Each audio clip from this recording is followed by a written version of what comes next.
Hello সবাইকে, কেমন আছো সবাই? আশা করছি সবাই খুব ভালো আছো। তো আমিও খুব ভালো আছি।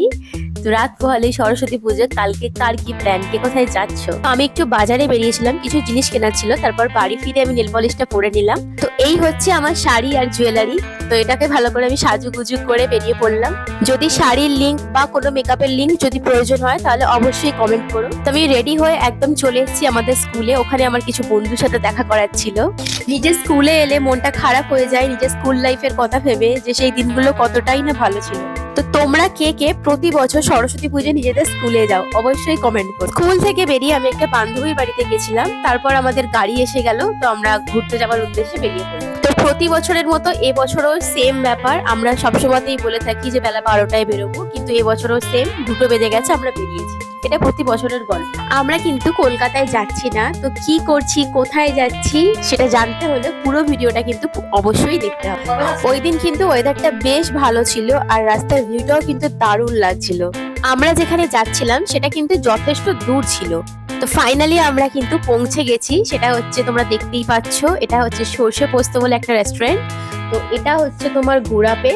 এখানের অ্যাম্বিয়েন্স কিন্তু বেশ ভালো আর জায়গাটাও যথেষ্ট সুন্দর। কিন্তু এরা আমার স্কুল লাইফের বন্ধু। তো এটা হচ্ছে আজকে আমার লুক। তোমরা অবশ্যই কমেন্ট করে জানিও যে কেমন লাগছে। তারপর আমরা যা যা অর্ডার করেছিলাম সেগুলো এক এক করে চলে এলো। তো আমরা অর্ডার করেছিলাম mutton thali, pulao thali and chicken thali. খাবার আসতে অনেকটাই লেট হচ্ছিল। ওদের যে ম্যানেজমেন্ট সেটা কিন্তু খুব একটা ভালো ছিল না, ওকে ওকে টাইপ ছিল। আমরা কিন্তু কাউন্ট করছিলাম যে কি কি এসছে আর কি কি আসেনি। তারপর আমরা সবাই খাওয়া দাওয়া শুরু করলাম। তো সব খাবারই ভালোই ছিল, কিন্তু আমার সব থেকে যেটা ভালো লেগেছে সেটা হচ্ছে মাটনটা দারুণ ছিল। মানে যেরকম ভালো টেস্ট ছিল সেরকম ভালোভাবে সেদ্ধ হয়েছে। তো ওভারঅল খুব ভালোই ছিল। খাওয়া দাওয়া সেরে আমরা কিন্তু রেস্টুরেন্টের চারপাশটা ভালোভাবে ঘুরলাম, সাথে কিছু ছবিও তুলে নিলাম। আমার কিন্তু রেস্টুরেন্টটা বেশ ভালো লেগেছে আর জায়গাটাও। আমরা গাড়িতে গান শুনছিলাম, তার সাথে একটু লিপসিংও করছিলাম। তো বেশ ভালোই লাগছিল।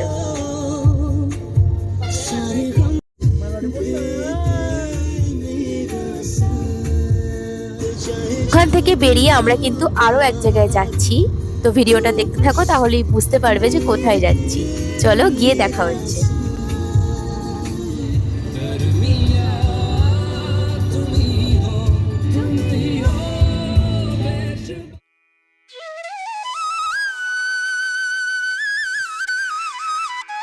তো আমরা পৌঁছে গেছি বর্ধমানের 108 মন্দিরে।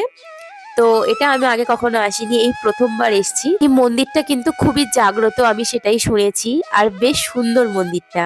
তো আশা করছি তোমরা অনেকেই চেনো এই মন্দিরটা, অনেকে ঘুরতেও গেছো।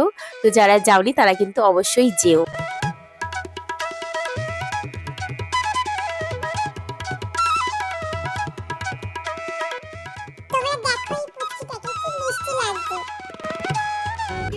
মন্দির থেকে বেরিয়েই আমরা চললাম চা খেতে, কারণ চা ছাড়া তো কিছুই ভালো লাগে না। আমি ভীষণ চা খেতে ভালোবাসি। তো তোমরা আর কে কে আছো আমার মতন চা প্রেমী?